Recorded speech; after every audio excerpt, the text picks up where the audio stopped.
Chapter second का क्या हो जाएगा, force and laws of motion जिसका नाम है, उसकी शुरुआत आज होने वाली है। उसका फर्स्ट लेक्चर होगा, that is introduction to force and effect of forces, what type of unit it is vector or scalar quantity is it, and after this we look through some other topics. तो आज का जो है chapter second, क्योंकि starting video है तो इसका मतलब यह है कि जो चैप्टर फर्स्ट था हमारा चैप्टर सेकंड से पहले, उसके जो जितने सारे वीडियोस थे वो आप लोग को आपके चैनल पे मिल जाएंगे। तो उसको अपलोड किया गया है, आप उसको देखिए और देखने के बाद जो है फिर आप चाहे तो चैप्टर सेकंड को देख सकते हैं। बट चैप्टर वन और चैप्टर सेकंड का उतना ज़्यादा लिंक नहीं है, अगर आप चैप्टर सेकंड भी डायरेक्ट देखते हैं तो आपको समझ में आ जाएगी। तो आइए हम लोग स्टार्ट करते हैं chapter number 2, that is introduction to force and what is force, how what are the effect of forces, how force is visible in something or some works. Okay, let us start. तो first topic हम लोग ले लेते हैं। First topic है introduction to force. Introduction to force. Force क्या है, what is force. देखिए, जब भी हम क्या करते हैं, मॉर्निंग में उठते हैं, जगते हैं, तो सबसे पहले अपनी बॉडी को लेके क्या करते हैं, उठ के बैठते हैं। तो मतलब बॉडी को हम आगे की तरफ ढकेल रहे हैं। उसके बाद जैसे ही हम बेड से नीचे आते हैं तो हम क्या करते हैं, अपने जो है पैरों से चल के जाते हैं। तो पैरों को हम ज़मीन पे रख के पीछे खींचते हैं तो वो हमारी बॉडी को क्या करता है, आगे तरफ धकेलता है। जैसे कि न्यूटन्स थर्ड लॉ हम लोग को चलने में हेल्प करता है, ये आगे आप जानेंगे। तो जाके हम दरवाज़ा खोलते हैं, तो दरवाज़ा को दो तरह से खोल सकते हैं। या तो हम सामने की तरफ धकेल सकते हैं अगर बाहर खुलने वाला हो, या अगर इनसाइड खुलने वाला हो तो हम क्या कर सकते हैं, अंदर की तरफ उसको पुल कर सकते हैं। तो जब भी हम क्या करते हैं, किसी चीज़ को पुश और पुल करते हैं तो इसी तरह हो जाएगा, a push or pull of an object is called force. यानी जब किसी चीज़ को हम अपनी तरफ खींचते हैं या उसको ढकेलते हैं, तो खींचेंगे तो इस तरह से एक डायरेक्शन के तहत, और ढकेलेंगे तो भी एक फिक्स डायरेक्शन के तहत। तो फोर्स जब भी लगता है एक फिक्स डायरेक्शन के तहत लगता है, इसीलिए हमारा एक कैसा क्वांटिटी है, एक वेक्टर क्वांटिटी है। एक कैसा क्वांटिटी है, एक वेक्टर क्वांटिटी है। ठीक है, वेक्टर क्वांटिटी। अब फोर्स के बारे में ज़्यादातर जो है हमें न्यूटन ने बताया था, इसलिए इसका जो एसआई यूनिट है, फोर्स का एसआई यूनिट न्यूटन के नाम से ही दे दिया गया, एसआई यूनिट ऑफ फोर्स। तो एसआई यूनिट जो है ये क्या दे दिया गया, न्यूटन, न्यूटन के नाम से ही दे दिया गया। फोर्स को ये एरो से क्यों डिनोट करते हैं, क्योंकि वेक्टर क्वांटिटी को ऊपर एक एरो से डिनोट किया जाता है। तो इस तरह से ये हो गया डेफिनेशन ऑफ फोर्स। क्या इतना ही डेफिनेशन ऑफ फोर्स हो सकता है, कुछ और नहीं हो सकता? बिल्कुल हो सकता है। देखिए, फोर्स क्या है कि इम्पैक्ट है, कह सकते हैं एक ऐसा इम्पैक्ट जो वर्क डन करने में हमें हेल्प करता है। तो कह सकते हैं an impact which helps in doing a certain work is called force. यानी कुछ काम करने में कोई एक अगर क्या करता है, इम्पैक्ट, ताकत, जिसको आमतौर में हम ताकत कह सकते हैं, तो वो जो है काम सडनली अगर हम लोग क्या करें, किसी चीज़ को अपनी तरफ खींचें या क्या कहते हैं उस चीज़ को आगे की तरफ ढकेले, तो उस पर एक इम्पैक्ट लगता है। उसी इम्पैक्ट जिससे हमारा वर्क डन होता है, उस इम्पैक्ट को हम फोर्स कह सकते हैं। तो एक डेफिनेशन मैंने बता दिया, एक आपके डिस्प्ले पे लिखा हुआ है। अब वीडियो पॉज करके इसको आप उतार सकते हैं। इसमें तीन चीज़ें हैं definition of force, it is a vector quantity and SI unit of force is Newton. ये तीन चीज़ें अब हम लोग देख लेंगे कि फोर्स जो है उससे क्या क्या होता है, what are the effects of forces, या what are the effects of force. अब अब जो है हम लोग टॉपिक देख लेते हैं, what are the effect of forces, effects of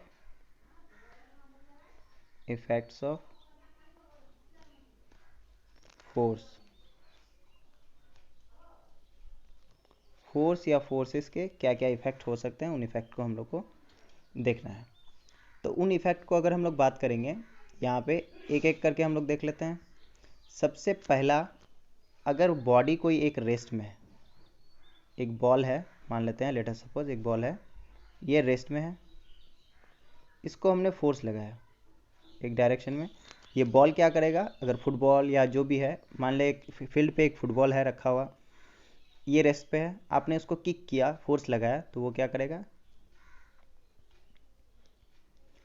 move करना स्टार्ट करेगा। ठीक है, तो इस डेफिनेशन से हमें क्या पता चलता है, इस डेफिनेशन में ये पता चलता है कि force can move a stationary object. And stationary object मतलब एक ऐसा कह सकते हैं कि एक रुका हुआ कोई ऑब्जेक्ट था, उस ऑब्जेक्ट को फोर्स ने क्या करा दिया, मूव करा दिया। तो कह सकते हैं force can, effect of force में पहला number, force can move stationary, stationary मतलब रुका हुआ ऑब्जेक्ट। ये एक रुका हुआ ऑब्जेक्ट को क्या करा सकता है, एक नंबर पॉइंट हुआ। उसके बाद दूसरा इफेक्ट ऑफ फोर्स अगर देखें, पहला नंबर पॉइंट हम लोगों ने क्या देखा कि force can move stationary object, एक रुका हुआ ऑब्जेक्ट को फोर्स क्या करा कर सकता है, मूव करा सकता है। उसके बाद अगर हम लोग देखेंगे तो दूसरा पॉइंट हम लोग का हो जाएगा सेकंड नंबर,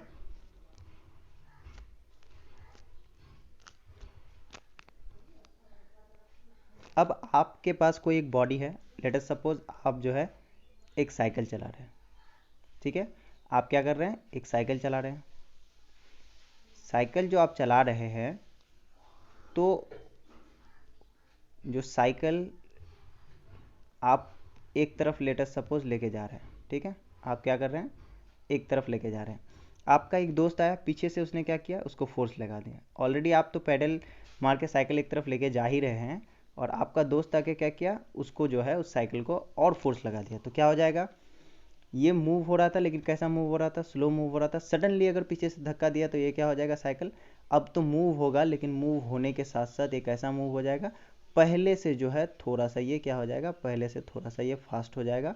और पहले से थोड़ा सा फास्ट होने की वजह से क्या हो जाएगा, ये फास्ट हुआ। तो इसका मतलब ये हुआ कि इसके स्पीड में या वेलोसिटी में क्या हुआ, चेंजिंग आया। तो फोर्स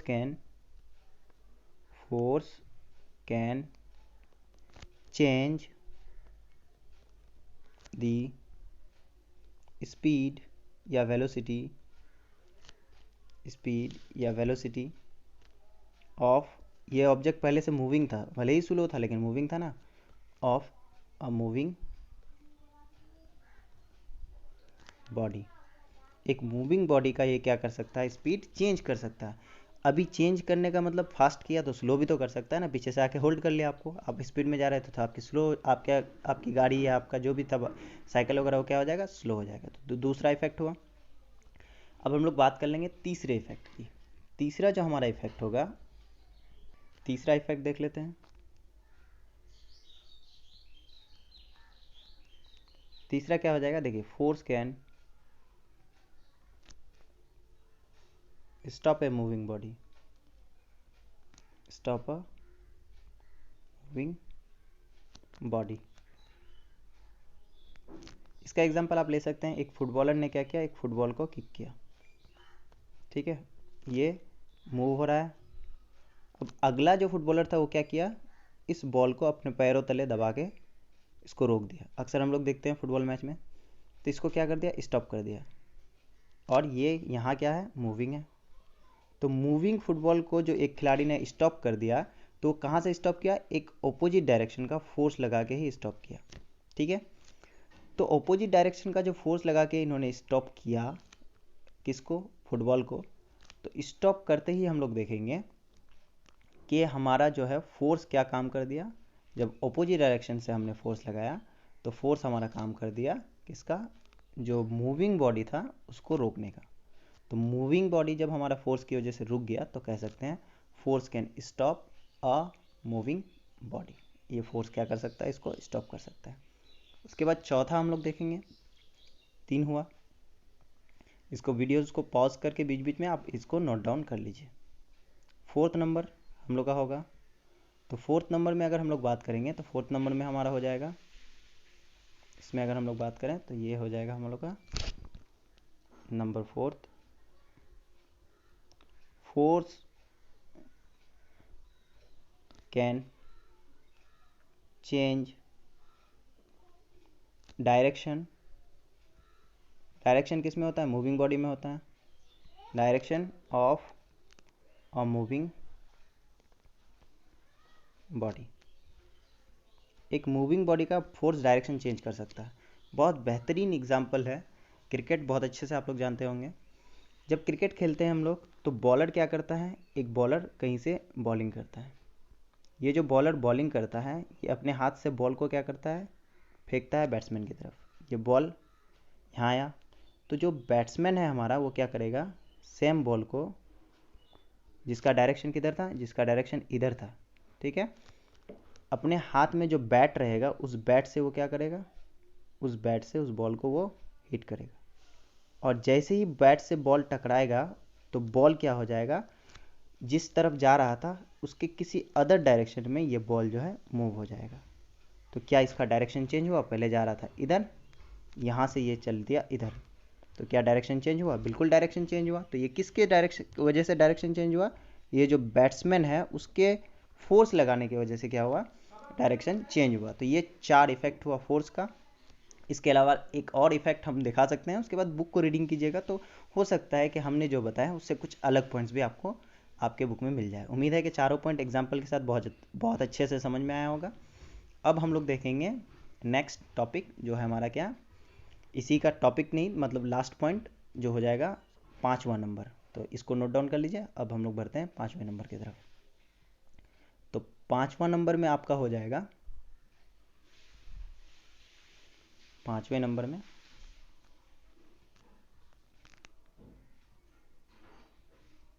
force can change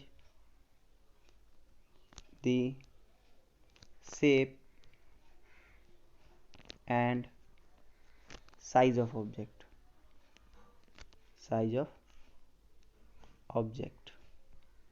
अब ये कौन सी बात हो गई? फोर्स जो है ये भी कर सकता है क्या? जी हाँ, फोर्स ये भी कर सकता है। अब किस तरह से ये साइज ऑफ ऑब्जेक्ट चेंज कर सकता है इसको हम लोग देखेंगे।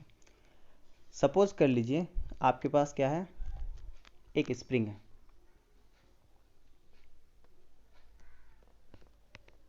इस तरह से, ठीक है। इस स्प्रिंग पे आपने क्या किया? 2 डायरेक्शन से फोर्स लगाया। इधर फोर्स लगाया, इधर फोर्स लगाया। तो क्या स्प्रिंग का साइज जो है सेकंड टाइम हमारा कुछ इस तरह हो जाएगा? थोड़ा सा बड़ा पॉसिबल है दोनों तरफ से खींचने पे? बिल्कुल होगा। तो क्या ये साइज चेंज हुआ? लेंथ चेंज हुआ? बिल्कुल चेंज हुआ। तो ये हमारा हो गया force can change the size. But shape how it is? Shape कैसे चेंज कर सकते हैं? तो देखिए शेप भी वो चेंज कर सकता है। इसका भी एक एग्जांपल हम लोग ले लेते हैं। जैसे हम सपोज करते हैं कि एक हमारे पास बलून है। आप लोग देखे होंगे जो बलून वाला होता है वो क्या करता है? वो जो है बलून्स को कुछ एप्पल्स की तरह बना के क्या करता है? मार्केट में सेल करता है ताकि बच्चों को पसंद आए और वो उनका बलून्स खरीद ले। तो ये एप्पल जैसा एक बलून बना लेते हैं, ठीक है। एप्पल जैसा एक बलून बना लेते हैं जिसमें धागा लगा हुआ है। अब इस बलून को आपको क्या करना है? सेम बलून को आपको प्रेस करना है दोनों तरफ से फोर्स लगा के। तो इस बलून को हम क्या करते हैं? दोनों तरफ से फोर्स लगा के प्रेस करते हैं, क्योंकि खींच तो नहीं सकते हैं। तो फोर्स हम इंटरनल वाइड लगा रहे हैं, इंटरनल साइड। तो यही बलून हमारा क्या हो जाएगा? सेम जो हमारा बलून है ये क्या हो जाएगा? ये सेम बलून हमारा कन्वर्ट होगा। कन्वर्ट तो नहीं, थोड़ा दबा जाएगा, प्रेस होगा कह सकते हैं, या कन्वर्ट होगा अदर शेप में। कौन से शेप में कन्वर्ट होगा? जहाँ जहाँ आप प्रेस कीजिएगा वहाँ वहाँ क्या हो जाएगा? कुछ इस तरह से पिचक जाएगा, ठीक है। कह सकते हैं खाया हुआ सेब की तरह पिचक जाएगा। तो क्या ये शेप चेंज हुआ? बिल्कुल, शेप एप्पल की तरह था, अब शेप क्या हो गया? अजीब सा दूसरा हो गया।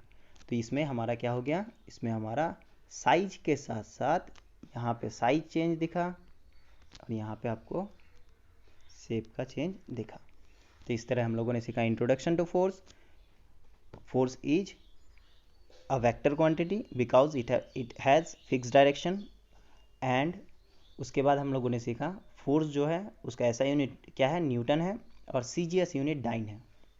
उसके साथ साथ CGS यूनिट डाइन उसको लिख लेंगे हम लोग, इसको आप नोट डाउन कर लीजिए। और उसके साथ साथ हम लोगों ने देखा इफेक्ट्स ऑफ फोर्सेस। तो CGS यूनिट और SI यूनिट का रिलेशन भी हम लोग देख ही लेते हैं। तो relation between CGS unit and SI unit of force. SI unit force क्या है, SI unit and CGS unit, centigram system of unit, CGS unit. ये है न्यूटन, ये है डाइन, ठीक है। तो 1 न्यूटन जो होता है, 1 newton is equals to 10⁵ dyne होता है, ठीक है। तो डाइन को बड़े हाथ से लिख लीजिए क्योंकि ये नाम है, मे भी न्यूटन के किसी असिस्टेंट का हो सकता है। This is the relation between, क्या हो जाएगा, SI unit and CGS unit of force. यहाँ से भी क्वेश्चन आता है। तो यहाँ पे आज का वीडियो हम लोग एंड करते हैं। अगले दिन में अगले लेक्चर के साथ हम लोग मिलेंगे। Till then have a nice day and bye bye.